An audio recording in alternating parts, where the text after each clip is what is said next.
Hi, everybody. So nice to see some familiar faces, some new faces. So excited to be here. Krista, thank you so much for the honor of speaking today. I'm going to share some slides along the way, and so let me pull this up. All right, can you guys see those slides? All right, awesome. I loved, I actually wasn't able to make the planning meeting for this conference. And so Krista sent me the title of my presentation, and I was like, huh. And it really, in many ways, has changed the trajectory of the way I talk about my story. So thank you for that, because I think I love this idea of being magnetic versus chasing. And ever since I saw this title, I've really been thinking that through and thinking about my story and thinking about advice that I can give you about how to do that for yourself. And so I'm excited to share a little bit of that. So just a little bit about me. I have been in marketing for, I guess I can say 30 years now. I used to do like more than 25, but I think I'm officially old enough to say 30. I've worked primarily in digital media from the very beginning of digital marketing. I've worked for presidential campaigns. I've managed marketing for large global organizations.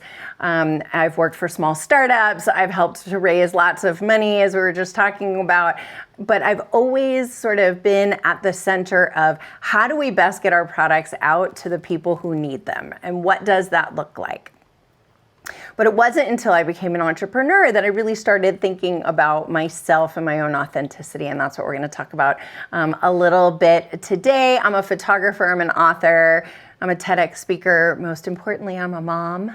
I have a 14-year-old and 2 adult stepkids and an 8-year-old grandbaby.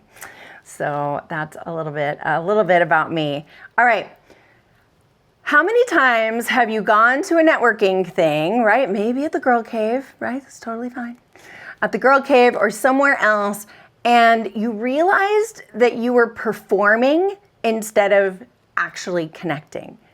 So what that looks like is like, oh, I have to wear this in order to fit in with this group. Or I have to do my hair this way.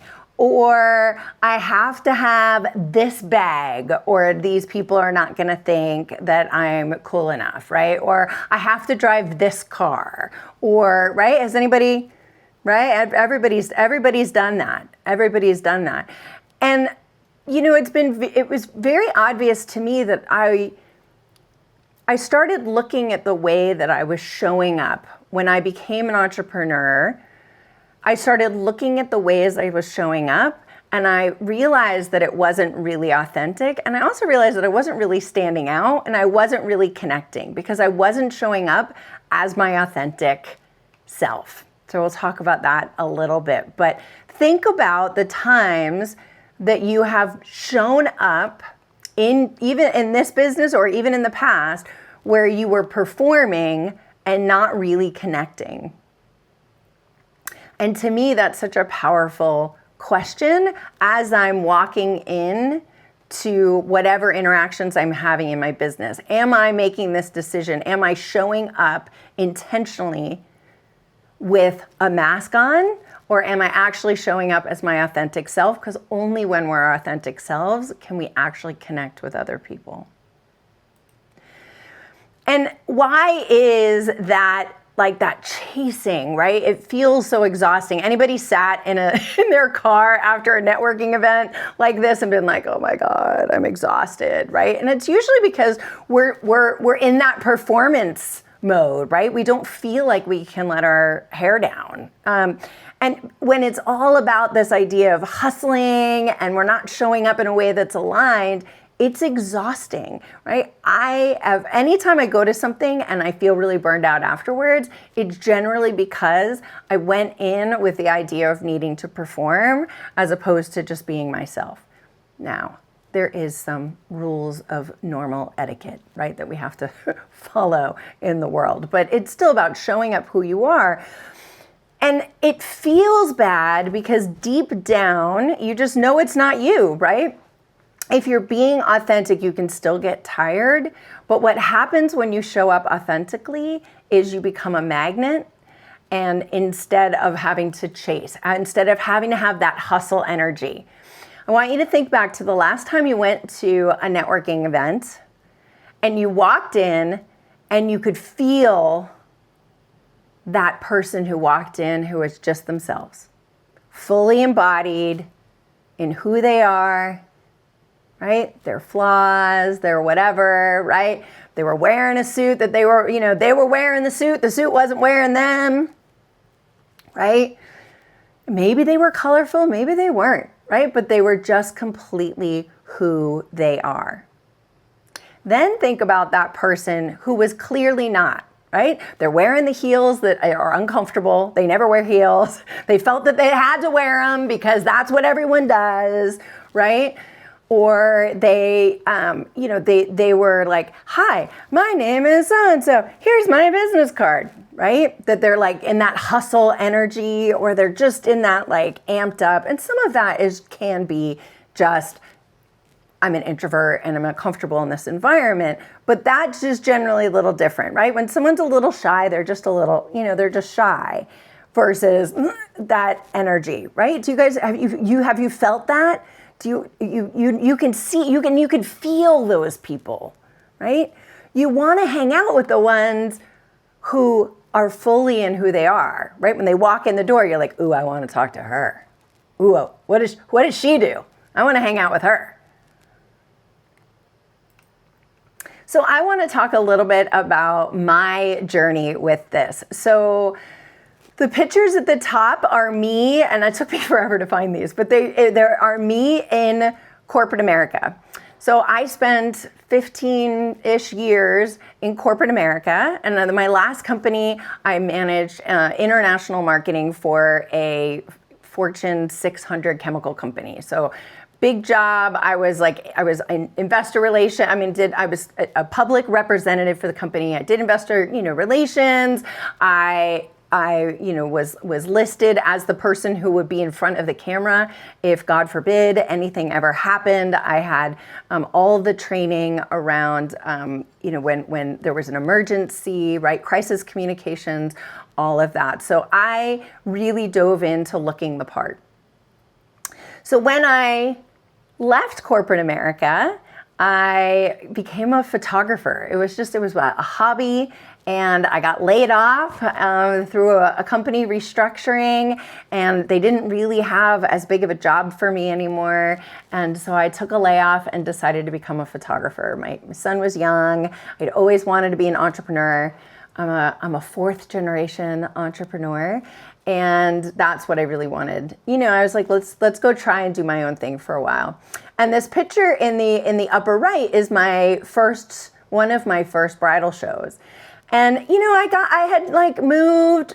The picture on the left is me in corporate America. It was not long before we restructured and I left. I looked miserable, don't I? If any of you guys have ever met me before, have you ever seen me look like that? And the picture on the right is one of my first bridal shows. And I started showing up at bridal shows, and I wore my corporate black, right? And I was, very sort of buttoned up. And I had to throw on a big pair of earrings, but, I still showed up as my corporate person. And I started looking around, and one, I realized that I was uncomfortable. Two, I realized that the people who were coming up to talk to me were not the people that I wanted to work with. They weren't. I wanted the funky brides. I wanted the unique brides, but I was showing up as something that wasn't me, right? I was performative when I showed up at these things as opposed to being super authentic and who I was. And I wasn't attracting the right kind of audience. And the other thing I realized was I was blending in with all of the other photographers. I wasn't able to stand out in a way that was authentic, that people who wanted to work with me and wanted my kind of style, they would walk right by me, right? Despite having, the types of photography they needed. Because in that market, and I can promise you in all of your markets, you are one of many, right? There is a lot of competition in what you do. Think about real estate agents, right? you are one of many. It's a very competitive market. And so to stand out, you have to do something different. But if you do something different that's not authentic, it's going to come on. It's not going to land. It's just not. It's not going to land. So I went through this process of saying, okay, how do I show up in a way that feels really good and that's going to make me stand out in this marketplace? And I really spent a lot of time saying, what do I want to wear? What do I want to look like? What do I want my hair to look like? Because I had never allowed myself to do that while I was in corporate America. So you can see the transformation a little bit in the bottom, right? These are some of the pictures early on in the days when I was doing my photography business. I dyed my hair very bright red. We might go back to that bright red. You'll have to send me some comments. Put some in the comments if I should go back to this super bright red. I traded in my Volvo for a bright red Mini Cooper, which I loved. I love Mini Coopers.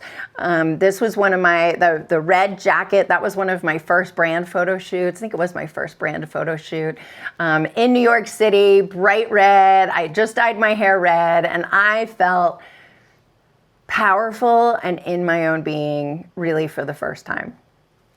The picture on the right, I loved my hair then. I still wore black. This is sort of a transitional picture. I still kind of wore black. Anybody who knows me now knows I literally don't own anything that's black. I just don't like it, right? But it took me a long time to be like, well, that's what I'm supposed to wear, right? But I at least dyed my hair. But I found that, I started going to bridal shows and I started showing up in my business as me, right? Quirky, right? All my brilliance, all my flaws, right? And what happened was I would show up at these bridal shows, and that was the main way that I got business.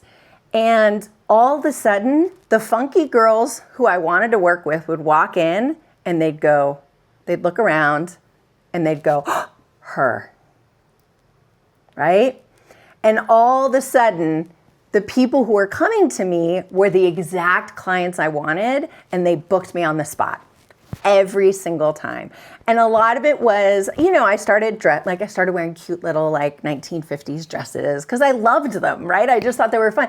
And I would show up and I would feel, right, like the pictures on the bottom versus the pictures on the top, where I was still being very performative, right? And I would just show up as me, right? And I started experimenting with my clothes and I started wearing bright colors, because I can tell you before that I had white, tan, gray, and black suits, and that was it, right? I had one orange suit that was right at the end of it was rust color, right at the end of my time in corporate America, and I would wear it to work and they'd be like, oh, what's going on? This is a lot. This is a lot for this company. Wow, Sherry. And I'm like, oh my God, it's rust colored. Now I wear orange suits all the time, which is why I have it as the introductory pictured in this, and I'll have it again later, you'll see. But I found that people started finding me. And I was like, okay, if I show up fully as me, I'm attracting the people that I want to work with, that I can put out, I'm going to get back the vibe that I put out. And the people that I don't want to work with, right, who are maybe, in this case, the brides who wanted something a little more traditional, they walked right by me because they were like, that girl's a lot, right? I got the people who wanted someone who was a lot, who wanted a big personality. But it's because I showed up as authentically as who I am, and in all of my stuff. Now, I actually wasn't gonna talk about this part, but Janelle really inspired me, and so we got somebody in the waiting room, and so I wanted to share a little bit. This came at a cost for me. I was married at the time. Actually, Janelle, he went to business school the year before you. He was 1 year ahead of you at Columbia Business School, so we'll have to talk about that. And he married corporate girl, right? He married gray, tan, suit girl. And I went through this process of really deciding who I wanted to be, how I wanted to show up. And I dyed my hair and I bought the Mini Cooper and I did all the things, and it didn't go well. And so I won't tell the whole, I can tell the whole story if you guys have questions later, but I did tell the whole story in a TED Talk. And so I'm putting that up on the screen. If you guys want to hear the whole story of what it was like to start this business, I really started to find out who I was, show up in my full authenticity. And I felt like in my business, I was finally able to be who I wanted to be. But at home, it's my fault. I sold the poor guy a bill of goods that I couldn't deliver on. At home, it didn't go well. He absolutely rejected all of it. He hated the hair. He hated the Mini Cooper. He hated the fact that I wasn't making the money I was making in corporate America. And ultimately the marriage dissolved.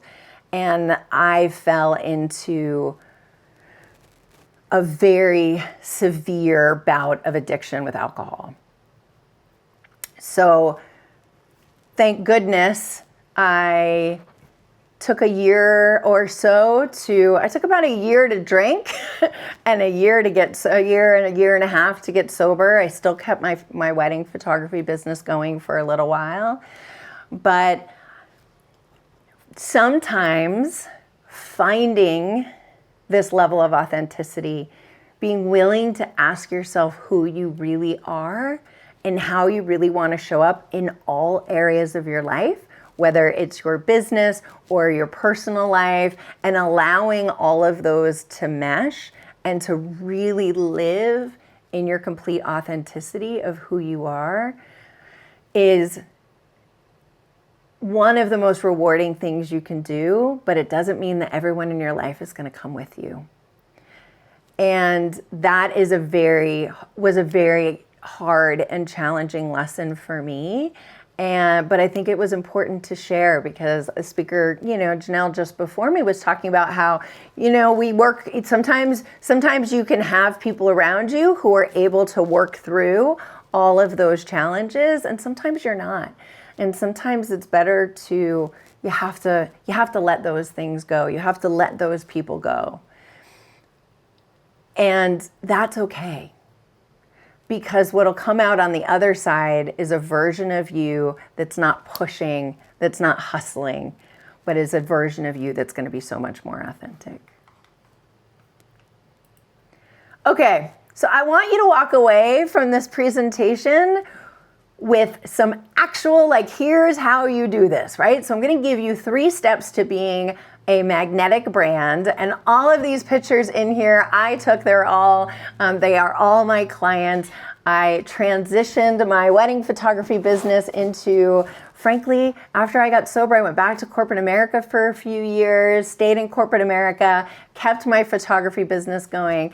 And then COVID happened and people started calling me and saying, hey, I've decided, I hate my life. I want to go start my own business. I know you have a successful business. What can I do to grow my business? And I got laid off again, as many of us did during COVID. And I started this business, becoming your marketing mentor, and never look back, right? I've been able to stand in my authenticity throughout this entire journey. But I use those photography skills still to take really unique, creative and fun brand pictures for folks. And there is somebody who's trying to get in, but I can't get them in. Okay.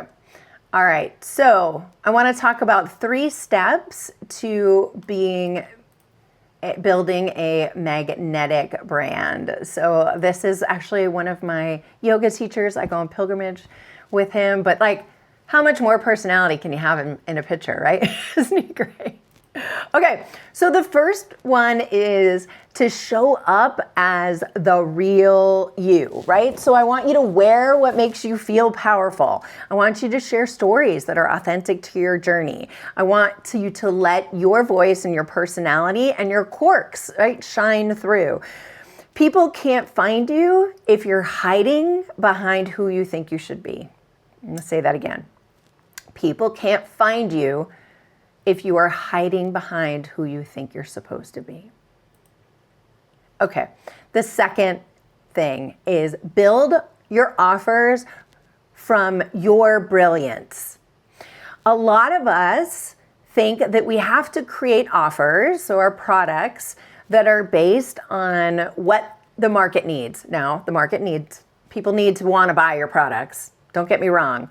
But a lot of times we offer products because somebody else does, but we don't really want to offer them and they're not really authentic. I have done this so many times. I have offered so many group programs and they always fail. You know why? Because I don't like group programs. I don't like to be in group programs. I don't like to run group programs, but everybody else does them. And then I hire coaches and they tell me I need a group program and I do a group program. Maybe I'll do one someday.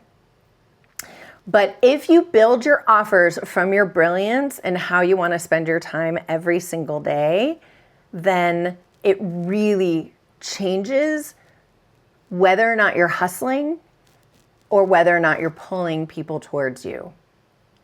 And I want to say here, just because you're magnetic, it doesn't mean you don't have to do marketing. You still have to do marketing, right? You still have to be sure you are visible. But is your visibility bringing people or turning them away? And the third thing is to lead with service. So many people that I work with say that they're scared to show up online. They feel like an imposter. All the imposter syndrome stuff comes up, right? I know many of you feel that way. And we always work on a mindset shift of going from hustle, and this is what I'm supposed to be offering, to how do I be of service to people? When you have an approach of being of service and you see money as an energetic exchange that comes from service, then everything changes. Because you go from being, hey, I'm trying to sell you something, to let me serve you.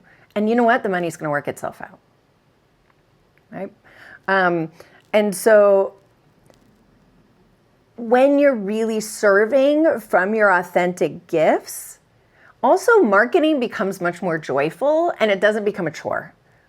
Anybody here feel marketing can be a chore sometimes? I see your hands up. Yeah.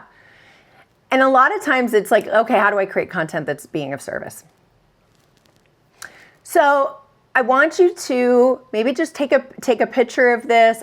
We're happy to share the slides afterwards, but this is your homework. In the next week, I want you guys to do all of these things. And if it's okay with Krista, I'm going to invite you to put the comments in the Girl Cave community Facebook page. So I'll take this page, I'll put it in there, and I'll ask everybody to comment on their homework so that we can start keeping each other accountable for this, right? So the first one is identify one should that you're doing in your marketing, right? I'm posting in a certain way, I'm going to certain networking groups, right? That you hate, and just drop it. What are the things you're gonna drop that you're doing because you're supposed to and not because you want to, or because it's really authentic? Replace it with one thing that feels authentic. So you can't just say, well, I'm not going to show up and I'm not going to do any marketing because I don't like it. And, I'll just be magnetic. Like, it doesn't work like that. You still have to do things, but you can do the things that are more in alignment with you. So what are those going to be?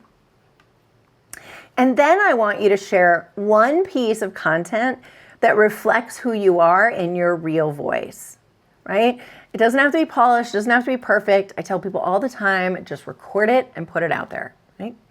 I have made 50 mistakes in this presentation so far, right? I've said, I've started a sentence and then changed it. And you know what? I'm not going to edit it. It's going to go right out on the internet, because none of us are perfect. And that's okay. You can forget what you're saying, just laugh at yourself and move on.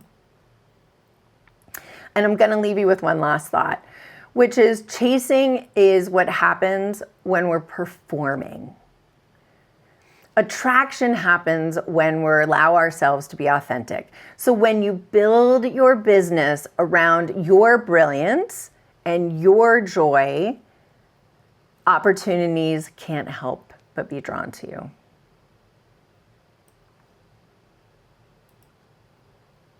if you guys are interested in having me help you figure out how to do all this stuff, I would love to work with you. Here is a link to how you can work with me one-on-one. Love it, Sherry. Oh my gosh, so many cool nuggets. I can never keep up with all the comments. I love this group. You guys are being so vocal and just sharing your thoughts. I love this. This is the type of energy we love. A lot of good quotes. No one cares about all that perfect nonsense. I love that, Diane. We don't have to be perfect. The ums and the oohs always make it better, right? Yes, it's the sugar and all of that. Authenticity is key for sure. That's one thing I can say is that I know many of you on this call, and I'm grateful for an authentic community where we can be real and have these kind of blowing off the top chats. Go Giver Mindset. If you haven't gotten that Go Giver book, Janelle associated some of your comments, Sherry, with the Go Giver, which is a proud compliment because that's an awesome. Yeah, I love that book. Yeah. Yeah. And marketing does become more joyful when it's all about service. I love that because nobody really relates marketing with service. Mm-hmm. Sherry, you had a huge, there's a huge, I'm going to use Dawn's word peak in what you said, because a lot of people don't realize that marketing is service. And I love that you address that. And your content should be about service. So if you're ever like, I don't know what to say, I feel salesy, right? Which we all feel like. Just say, okay, what's the one problem that I heard about from a client yesterday, and how do I talk to them about how to solve it? Like, that's how you create content that doesn't feel salesy. Yeah, I love it. Don't worry, y'all. We're saving the chat because there's a lot. Yes, be your wildest, craziest self and invite people. Yes, I love it. But you had me I changed my hair red and they came to me. I'm like, yeah, I love that. That's definitely magnetism. Services value. Yes, Yamasita. I was blending in. Yes, Sherry, but how many times have we done that? We've all done it. And I think that we all have a good testimony, a real life example of what it's like to step forward in courage in ourself, our true self, authentic self. You can't lose, right, Sherry? And you can even do it in your existing business. So I'll give you a quick example. So when I first branded this business, it was all pink and purple and yellow, and I loved it.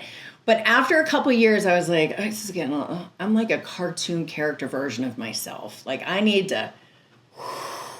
we need some grounding in this brand, right? I need some grounding. And I realized that I was feeling like I had to perform as this thing that was much bigger than who I am. And so I changed my primary color to green. And I did that for myself as an indication of we're rooted in the heart now. We're going to do something a little calmer, right? Because it started to not feel authentic. So even little things like that, right, is like you can start going down this path and think you're being authentic and be like, ooh, wait, I went too far. Bring it back a little bit, right? And that's okay too. Yeah, I love it.